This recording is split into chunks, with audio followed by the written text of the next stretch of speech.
မင်းကလေးဟာတတ်မဲ့ဝတ္ထုပစ္စည်းတွေစကားပြောတံကိုရုတ်တရက်ကြားနိုင်တဲ့စွမ်းအားတစ်ခုရရှိခဲ့ပါတယ်။ဒါပေမဲ့သူမဟာခြေထောက်မှာဒဏ်ရာရထားလို့မတ်တက်မရက်နိုင်ပဲမြို့ပြင်လမ်းမတစ်ခုပေါ်မှာမျောလင်းချက်မဲ့စွာလဲလျောင်းနေခဲ့ရပါတယ်။အဲ့ဒီအချိန်မှာပဲလမ်းမကြီးကသူ့မစီကိုကားတစ်စီးအရှိန်ပြင်းပြင်းနဲ့မောင်းနှင်လာနေတယ်လို့လှမ်းပြောလိုက်ပါတယ်။ကားဒရိုင်ဘာမင်းကလေးကိုတတိပြုမိစေဖို့အတွက်လမ်းဘေးကမီးတိုင်ကလည်းမီးတွေကိုတစ်ဖြက်ဖြက်နဲ့အမြန်နှုံးမြင့်မိတ်တုံလုပ်ပေးခဲ့ပြီးလမ်းမကြီးကလည်းပြင်းထန်စွာတုန်ခါပေးခဲ့ပါတယ်။ဒီလိုထူးဆန်းတဲ့အပြုအမူတွေကြောင့်ဒရိုင်ဘာဟာကားအရှိန်ကိုရှော့ချလိုက်ပြီးလမ်းဘေးမှာလဲလျောင်းနေတဲ့မင်းကလေးကိုမြင်သွားခဲ့ပါတယ်။မင်းကလေးရဲ့တနာစရာကောင်းတဲ့အခြေအနေကိုမြင်တဲ့အခါကားပေါ်ပါလာတဲ့တထေးကြီးကဒရိုင်ဘာကိုလူနာတင်ကားခေါ်ခိုင်းလိုက်ပါတယ်။ဒါပေမဲ့မင်းကလေးဟာအဲ့ဒီတထေးကြီးရဲ့နှလုံးသားကအကူအညီတောင်းပြီးငိုကြွေးနေတဲ့အတန်ကိုရုတ်တရက်ကြားလိုက်ရပြန်ပါတယ်။ဒါကြောင့်သူမကတထေးကြီးကိုပါသူမနဲ့အတူဆေးရုံလိုက်ခဲ့ပြီးစစ်ဆေးမှုခံယူဖို့တိုက်တွန်းခဲ့ပါတယ်။ဒရိုင်ဘာကတော့မင်းကလေးကိုယူနေတယ်လို့ထင်ခဲ့ပေမဲ့တထေးကြီးကတော့မင်းကလေးရဲ့မျက်ဝန်းထဲကရိုးသားမှုကိုမြင်တွေ့ခဲ့ရတာကြောင့်သူမကိုယုံကြည်ဖို့ရွေးချယ်ခဲ့ပါတယ်။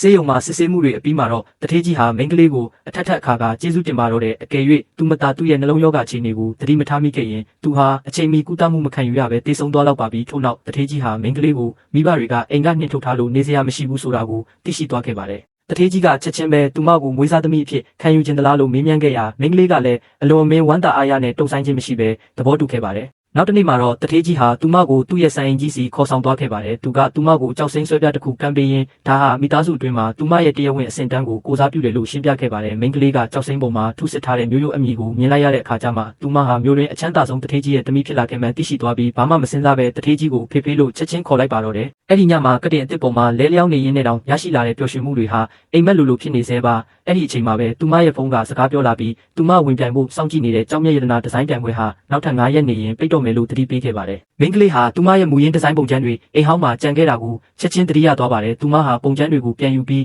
အဲ့ဒီမိသားစုနဲ့အဆက်အသွယ်အပြီးတိုင်ဖြတ်တောက်ဖို့စိတ်ပိုင်းဖြတ်ကအိမ်ဟောင်းစီကိုပြန်သွားခဲ့ပါတယ်သူမအိမ်ကနေပြန်ထွက်ဖို့ပြင်ဆင်နေတော့မှပဲသူမရဲ့မွေးစားညီမအဖေတူမေကွဲသူမဟုတ်မိထွေးပါသမီးကဖမ်းထားခဲ့ပါတယ်မင်းကလေးဟာအဲ့ဒီညီမဖြစ်သူရဲ့ဟန်ဆောင်ကောင်းတဲ့အပြုအမူတွေကိုကြည့်ပြီးယွန်ရှာမိပါတယ်လွန်ခဲ့တဲ့အချိန်တော်ကြာကလေးကဒီညီမဖြစ်သူဟာသူမရဲ့ဒီဇိုင်းပုံစံတွေကိုခိုးယူခဲ့ပြီးအဖေနဲ့အကိုဖြစ်သူတို့ရဲ့ရှေ့မှာသူမကိုခိုးချပါတယ်ဆိုပြီးမဟုတ်မမှန်ဆွဆွဲခဲ့တာဖြစ်ပါတယ်အဖေနဲ့အကိုဖြစ်သူကလည်းညီမဖြစ်သူကိုပဲအမြဲမျက်နှာသာပေးခဲ့ကြပြီးမင်းကလေးကိုတနာညာမှုမရှိဘဲအိမ်ပေါ်ကနှင်ထုတ်ခဲ့ကြတာပါ